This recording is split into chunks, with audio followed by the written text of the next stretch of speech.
当天在美国采取这个军事行动的时候呢，看到他们是欢腾一片的，大家都在庆祝。但是你断言说，其实美国的行动呢，它是没有办法让委内瑞拉人过得更好的。这整个行动本身，它其实一开始的时候都没有预算过。其实我来活捉马杜罗，就是要让你们拥有一个完全新的政权。所谓这个还政于民的这个论述或者这个想法，完全没有出现在 Trump 的 administration 当中。马杜罗的整个政权其实依然是存在的，完全是屹立不倒。从资源分配的角度去看这个问题，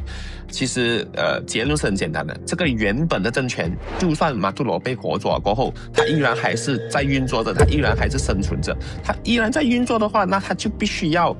持续他原本的这种政权的利益分配框架，也就是通过私有利益，确保所有的参与方参与到这个政权统治里面的所有人都获得一定的利益，那么这个政权才可以生存下去嘛。变相美国就进来了，会把这一块蛋糕分了出去，所以这个政权还是会持续压榨人民，还是一样会把这些利益从他们身上拿走，只不过现在多了一个玩家，所以情况只是会变得更糟糕。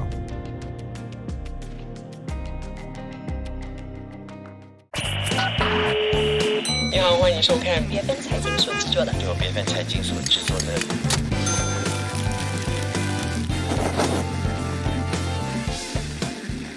这个时候你在收看以及收听的是由 BFM 财经所制作的自由时事。你好，我是能杰。在今天的这个对话开始之前呢，请大家一定要记得要订阅、按赞以及开启小铃铛。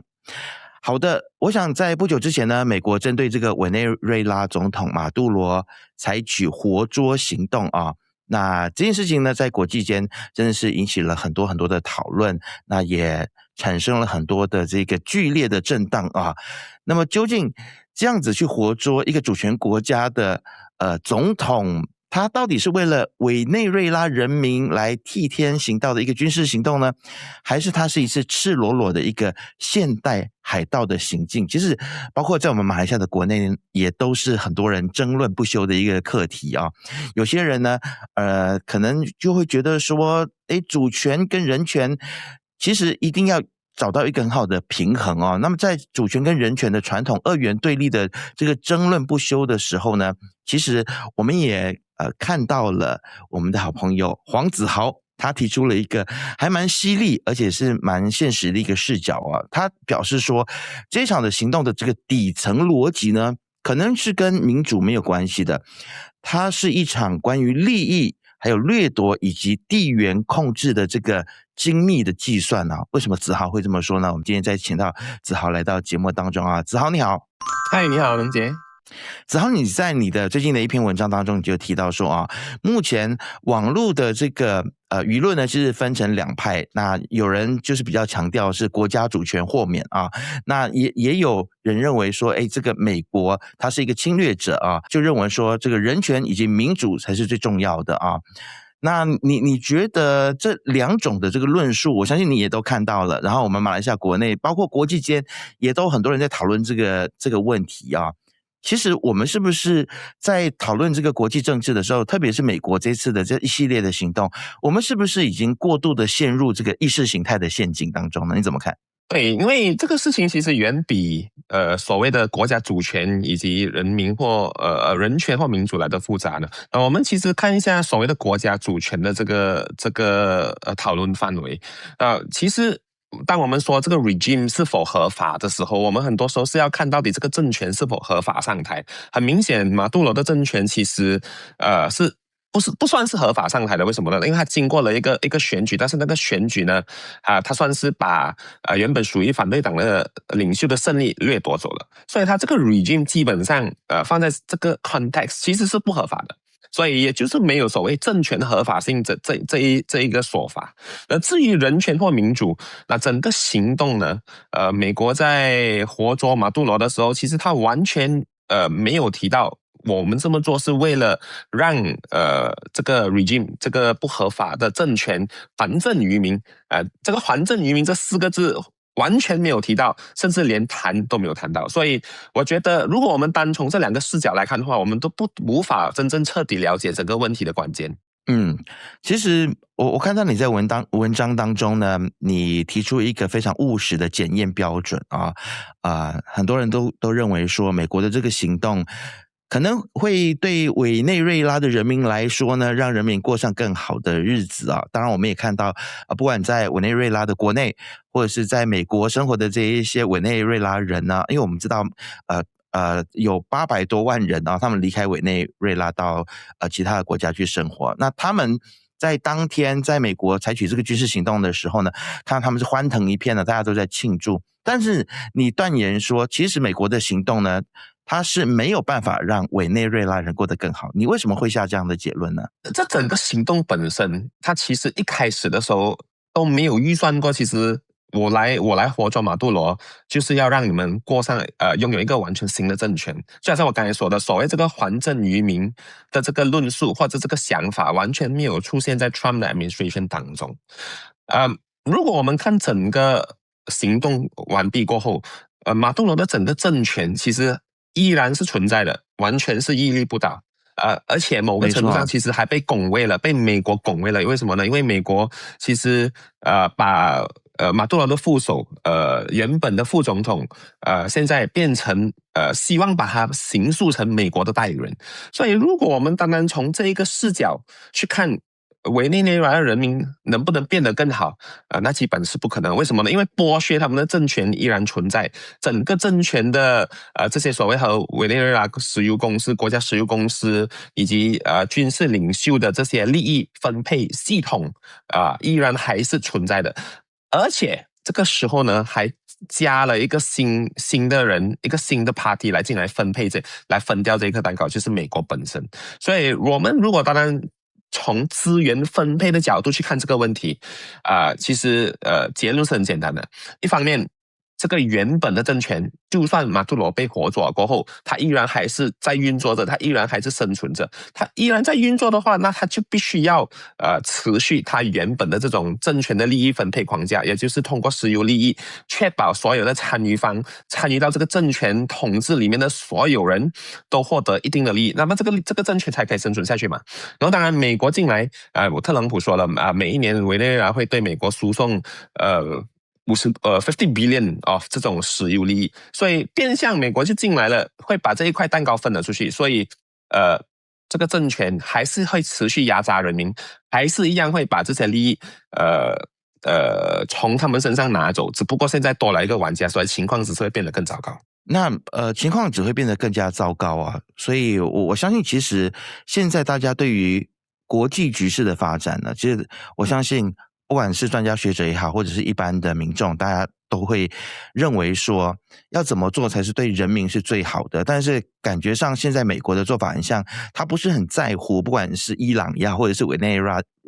瑞拉的人，到底会过得怎么样啊？那你有提到说，美国他除了经济目的之外，其实他也是在这次的军事活动当中，他也是要来正式拉美国家当然我们有看到这样子一个特朗普他自己新的一个名词他把这个门罗主义呢变成这个川罗主义或者是 Don roll 如果是马来西亚我们叫做特朗普嘛，就是可能是普罗主义或者特罗主义，不管但是其实他是不是真的是也在警告这些拉美国家说，你们千万不要去引进中国或者是俄罗斯的影响力，他真的是要把他自己美国的后门，他自己的后院给看得紧紧的所以这次的行动是不是也可以被视为说美国对于中俄在拉美的影响力扩张的一次蛮激烈的一个反扑呢？我觉得我们必须要从特朗普整个政府，就是 Trump administration 的在处理这个，在决定发动这一个活捉式的这种政变的时候呢，他们主要的那种思维内涵，其实在他们眼中，其实这一个行动可以达成好几个目的的。第一，我们可以让委内瑞拉从原本对中国或者是俄罗斯输送这些石油利益的，把它转来美国这是第一点第二点呢，对于 Marco Rubio， 也就是美国的国务卿，也就是美国的外交部长，他本身是一个古巴移民的后裔，他本身对于这些共产这些所谓集权在美国的后院原本就是非常的不妥协的，所以这一个整个行动呢，对于配合美国国务院的这种意识形态呢来说呢，也是挺配合的。然后还有当然最关键的原因，也就是刚才我们说的特朗普。这个整个政府要确保整个拉美的后院都是属于美国的势力，他这么一个做法，其实当然也就是震慑了其他国家，来告诉你，如果今天你不依据美国的利益来办事的话，那这个马杜罗就是你的下场。但是我非常质疑，或者是甚至怀疑这种做法对于其他比较大的南美洲国家，比如巴西。这些国家是否真正有效了？因为委内瑞拉它是世界上储存石油最多的国家，但是如果你看整个国家的体量，它整个国家的体量其实并不大，整个国土的范围也不算是一个中等。我们讲 medium power 啊，加拿大总理最近刚刚用那个形式，它不算是一个 medium power， 所以这种做法震慑力有余，但是是不是有真正的效果？我们还需要用更长的时间来观看呢。你觉得，其实美国现在的动作跟他想要巩固自己的一个经济强国或者是金融霸权是不是有关系呢？因为其实有这样的说法啦，说美国它的这个美元霸权或金融霸权呢是摇摇欲坠。我自己个人其实不是这么认为，但是既然有这样的论述，我觉得我们可以来讨论。你觉得说，包括了现在美国对伊朗的这些极限施压啊等等，这一连串的动作，是不是跟美国想要去维持它的金融霸权是有关系的呢？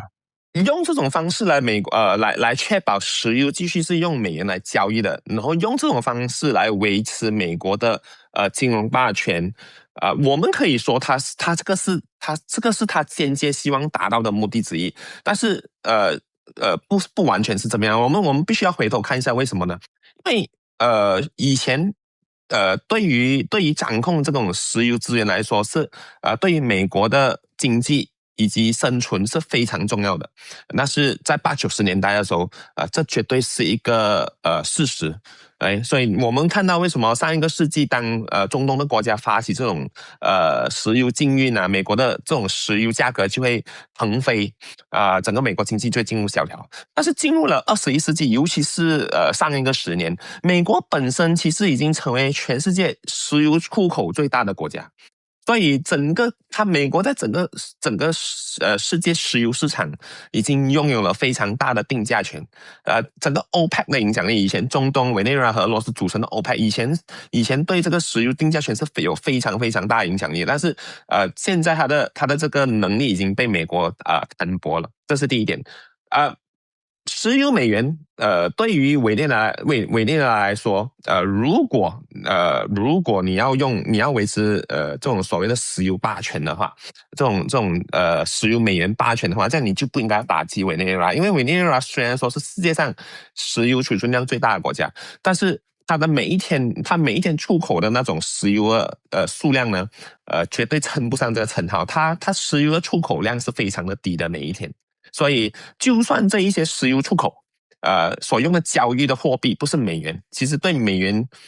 影响也不大，反而是俄罗斯和中国以及其他国家的这种我们叫shadow fleet 就是这种 shadow fleet of 这种 oil and gas 交易，那这种 shadow fleet 然后绕过美元交易的，那这才是对美元霸权影响最大的。这些包括伊朗和中国的交易，也包括俄罗斯和中国的交易啊，这铁三角。在这种情况之下，美元是不是就完全不稳定了呢？如果失去了这些控制，其实情况也不一定。为什么呢？因为我们知道美元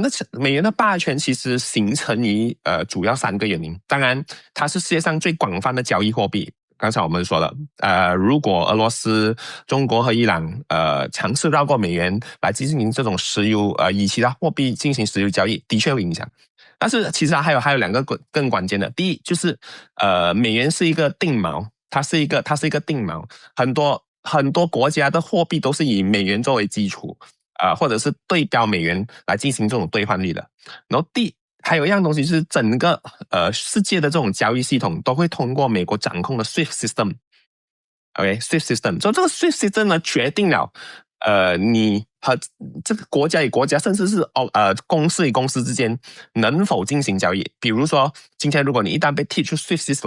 system 里面，你有几多钱，你也无法正常的和其他国家交易啊。当然还有最后一个最重要的，美元的整个系统的控制。是 under Federal Reserve， 就是所谓的联邦储备局。联邦储备局是世界上其中一个最透明化的中央银行，也就是这一点，人家为什么会对美元有信心，就是因为它算是距离真正政治人物控制的中央银行还是相当远的，拥有相当程度的独立性。这三个因素叠合起来，才能形成所谓我们所说的美元霸权。所以看起来呢，像美国这一连串的这个军事行动呢，跟这个美元霸权的关系不是太过直接啊，反而我们看到的是更多的是要在区域里面，包括了我们刚才所谓的这个所谓的川罗主义啊，再次的兴起，或许会比较有关系。但是这个所谓的川罗主义，我可以再做一点补充吗？就是刚才我们还提到的，这也是特朗普自己本身的性格使然的。他觉得我这么来一套好莱坞式的这种绑架起诉就可以凸显他作为强人的特质。然后还有最重要一点，这么一个戏剧性的操作，也是成功转移了很多人对 Epstein File 的这种关注了，国内对 Epstein File 的这种关注。但是他的这些动作对于委内瑞拉的人究竟会造成一个怎么样子的后果呢？我们会不会看到委内瑞拉就是陷入一个所谓的权力真空或者是混乱？还有我们会不会看到另外一个伊拉克或者是利比亚的出现？其实最有趣的事情就是美国这一次的这种操作方式完完全全和利比亚及伊拉克甚至阿富汗是完全不一样的。他就是把这个政权的 number one OK 抓了，然后告诉 number two， 今天我把 number one 抓了，你作为一个副总统，你上台你就乖乖听我的话，你乖乖听我的话，你这个政权就保持运作。所以反而在这种情况之下，整个政权的运作还算是正常的，国家并没有崩溃，并没有 OK， 我应该要把这个字重新，国家原本已经在崩溃的边缘，但是由于他没有 topple 这个政权，所以他还是维持现状。它暂时并不会出现像萨达姆政权或者是阿富汗之前塔利班政权轰然倒塌了过后所出现的这种外溢的现象，它暂时还是不会的。但是国家依然是处于原状，也就是已经在崩溃的边缘。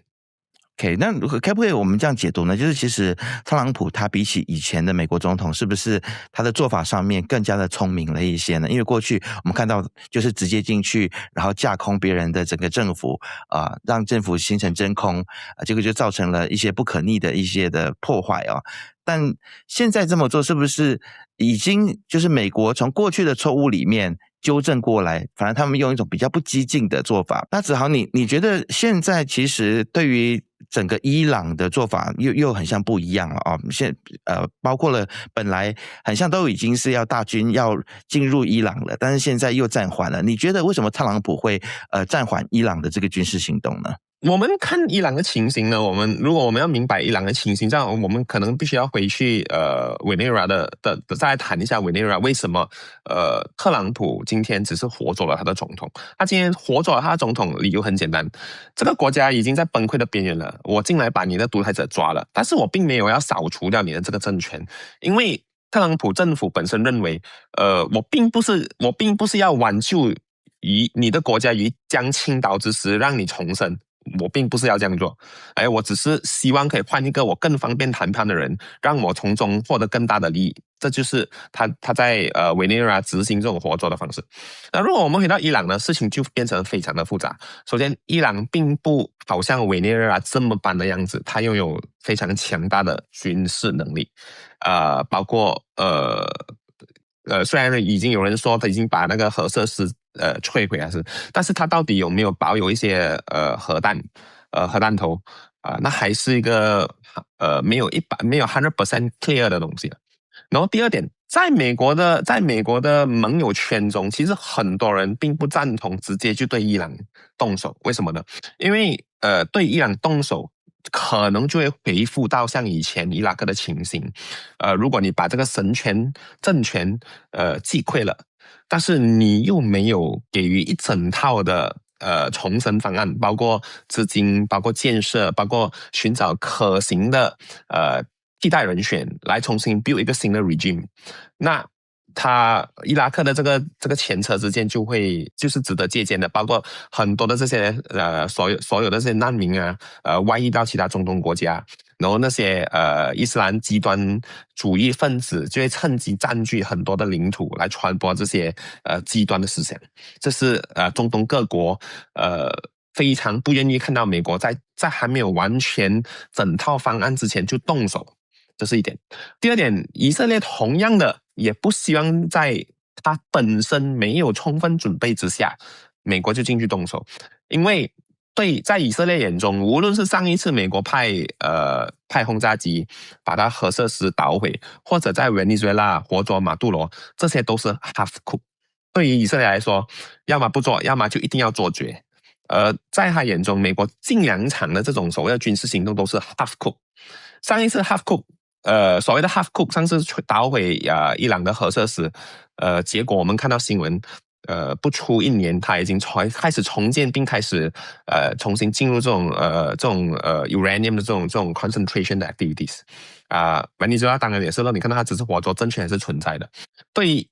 以色列来说，如果今天要捣毁伊朗政权的话，那我就必须要确保他捣毁之后建立的一个新的政权是和以色列可以坐下来至少没有敌意的，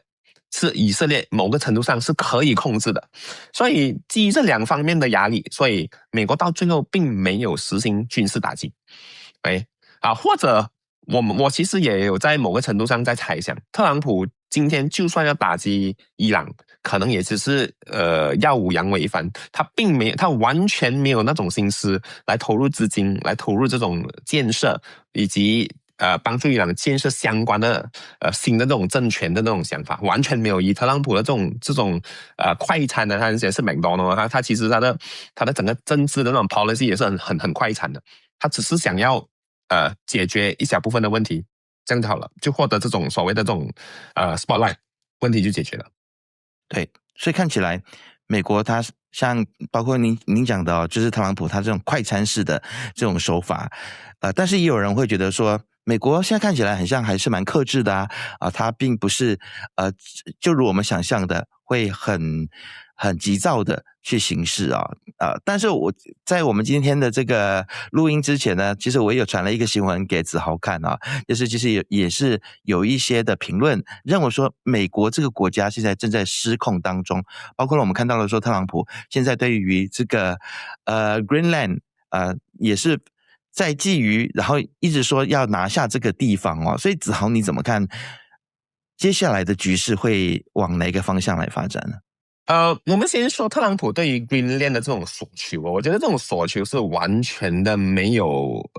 任何的合法性，没有任何的这种所谓的直接没有任何好处无论是从道德或者是甚至从政治利益上来讲，是完全没有任何好处的。为什么呢？第一，首先，如果我们还是要以原本我刚才之前提的那个视角，到底美国 take over Greenland 是不是会让当地的人民变得更好？答案是不。如果美国 take over 会让 Greenland 变得更好的话，那其实 Greenland 现在已经有，它原本就拥有公投独立的权利的Denmark 和 Greenland 已经有这种所谓的constitutional arrangement， Greenland 随时都可以启动公投，从丹麦独立出去。也就是说，如果今天你要加入美国，其实如果大多数 Greenlander 想要加入美国，他只需要利用这种权利启动一个公投，事情就结束了。简单的，完全不用耗费任何的这种军事力量，不用耗费这种所谓的时间在处理这种国际争端。所以很明显的当地的人并不想加入美国，理由也很简单。Nordic country 好像 Denmark 这些国家，他们都拥有非常好的福利，教育权免费，医疗权免费，从出生到死亡国家全包，因为这些都是非常富有的国家，是没有人会想要加入一个在没有任何看到一个非常实质利益的前提的时候，去加入一个没有全民医保，没有免费大学的这种国家，这种资本主义国家，也就是美国。这是第一点。第二点 ，Denmark 作为NATO 作为北大西洋公约组织的一份子，其实自从冷战开始，已经近乎无条件对美国开放Greenland 的部署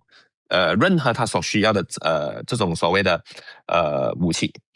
再回到冷战的时期，甚至如果你看回这些 archive， 他们甚至有核避难的这种设施，因为美国也曾经想过在Greenland 上面部署核导弹。OK， 作为第一反击力量，任何从以前前苏联飞过来的这些导弹，都可以在 Greenland 被拦截，然后从 Greenland 发射导弹到前苏联。以前冷战的时候，是比任何地方更加快。所以其实而且这种军事设施的凋零啊，在 Greenland 的凋零啊，完全不是因为欧洲国家或者是北大西洋公约组织，也不是因为 Denmark， 完全是因为在冷战结束过后，美国本身认为我已经不需要投注这么多的军事资源在 Greenland 上面了。所以今天这一切的这种法理根据并没有改变，所以美国其实拥有无限制的 military access to Greenland， 所以安全考量是完全是过不了关。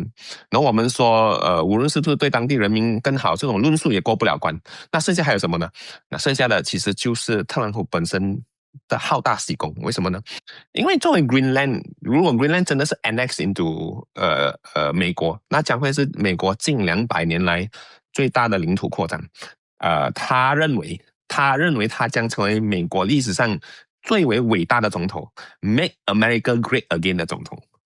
这也是为什么他对 Greenland 完全就是一副单方面强要的那种姿态啊。Whereas 无论在军事上，或者是当地的民生上，以及国际政治上，你可以想象，今天美国作为整个西方文明世界这种所谓民主阵营的领头羊，竟然带头去攻打一个盟友的领土。这是一个多么可笑，这是一个多么危险的先例。如果连一个国家本身，一个国家的老大本身都可以攻打自己小弟的这个领土，你就更不要说其他意识形态有分歧、领土有分歧的国家，比如好像中国台湾，或者是世界上其他更多的部分，这是非常危险的。特朗普这样的一个做法，他完全无视于他这种鲁莽的举动会把这个世界搞得这么乱。所以现在就让我们思考到底特朗普跟习近平有多么样的不一样啊？还是他们其实就是同一种人？我相信如果他在中国的话，他会比习近平做得更好。因为他公关能力比习近平好很多。可惜现在中国的领导人不是特朗普啊，但是子豪，你怎么看接下来的国际局势会怎么发展？因为我们看到说，其实美国这个国家正在失控当中，然后我们也看到特朗普一系列的动作，但是我们看到中国跟俄罗斯现在他们还没有拿出一些强而有力的这个对策。那其实是中俄这两个国家现在是完全对美国是毫无办法吗？还是说他们在密谋一些什么呢？你自己预估接下来这一年这个国际局势会怎么样子发展？或者这样说吧，美国现在乱成一团糟，它的这种混乱也外溢让这个世界变成一团糟。那至于俄罗斯跟中国本身，他们各自也面对着各自的问题，所以很多人都以为美国这么乱了，那是中俄很好的时机。其实这一点说的没有错，但是前提是中俄本身没有自己太大的问题，但是偏偏他们有了一个非常自己本身巨大的问题。比如中国本身的经济其实是非常糟糕的。如果我们不看出口数据当然我们知道最近的新闻就是说，中国的这种对外贸易出口愈创新高，的确没有错，这一点绝对是真实的。但是如果我们看其他经济数据，投资中国的投资，也就是国内企业希望把钱丢入整个市场，然后再制造更多的这种有价值的这种投资呢，几乎是停顿的。然后整个国内的内需是疲靡不振的，再加上中国的人口是负成长的很厉害。如果你刚刚看中国最近的这种所谓最新的出生人口和死亡人口，死亡人口远比出生人口来的很多。生不如死。中国的这个整个生不如死，对，这句话我觉得形容的非常的贴切。所以从整个环境来说，你可以看得到，它整个经济的引擎其实是熄火的所以我只能说美国的这种混乱的确给予了中国在国际社会上有更多高光的时刻。为什么呢？因为相比于特朗普的不可预测性、情绪化、粗暴以及不讲道理的性格，至少习近平在国外，在国际社会，我们先不讲国内国内是另外一回事。习近平在国际社会看起来还算是一个可预估的谈判对象。OK， 基本上只要你承认一个中国，you know， 然后你不对台湾售出一些敏感的军事科技，其他都好谈。这是国际社会对于中国的一个看法，所以你才可以看得到为什么加拿大的总理马卡尼很直接的说，我们去跟中国接触也是没有办法，因为我们有一个非常不正常的邻国，我们以前最大的盟友，我们最大的商业伙伴发神经。OK， 所以我必须要活下去，所以我没有办法，我必须要全世界各地建立新的这个市场这就是中国本身它现在陷入一个困境。我可以说啦，如果我们以中国视角看，从拜登过渡到特朗普的话，那对于习近平来说，现在的这种来自美国的压制远比拜登的时候来得轻松。来得轻松，因为特朗普把战火到处去点火，所以对于中国的这种 focus 反而是减低的，所以他算是可以喘一口气。但是这种喘一口气并不足以让他在短时间内可以超越美国。他整体的经济实力并没有这种能力让他在短时间超越美国，因为国内实在是太多问题了。至于俄罗斯问题更复杂，就是如果我们看俄罗斯的经济数据的话，它的经济是很糟糕的，它基本上它的通膨率它的 inflation 是双位数的，如果我没有记错 16% 的最新的数据，然后它还在前线打着仗，每个月要10几万人，这一些人都是俄罗斯的青年一代，也就是说这一场战打完了，无论是谁胜谁负，俄罗斯都会跌入一个失落的至少50年。为什么呢？因为它的青壮人口在这3年的俄乌战争里面都被消耗殆尽。所以俄罗斯表面看起来强壮，但是同样的，他也是因为特朗普的这种反反复复的性格，对乌克兰的这种军援又违背承诺，所以他才算是喘了一口气。所以在这种情况之下，他们并没有他们在对于这种所谓的美国在委内瑞拉或者是伊朗的行动上面都是打嘴炮并没有什么实际的行动因为任何实际的行动要解救要让委内瑞拉重新回到中国的怀抱，还是让伊朗的政权可以继续维系下去，那代价都是很大的。这个代价可能大到让中国会 slip 掉它一些很重要的一些经济目标以及地缘政治的目标，比如收复台湾整顿国家经济。好，我觉得接下来2026年的整个国际局势呢，混乱有趣的有的时候还有很多很多可以值得讨论的那我们今天就暂时先讨论到这边，谢谢子豪今天给我们带来的这一些分析以及洞见那不晓得大家对于子豪今天的这些分享有什么样子的看法呢？记得都可以在下面来留言，不要忘记订阅、按赞、开启小铃铛，我们下次见。你好，欢迎收看BFM财经所制作的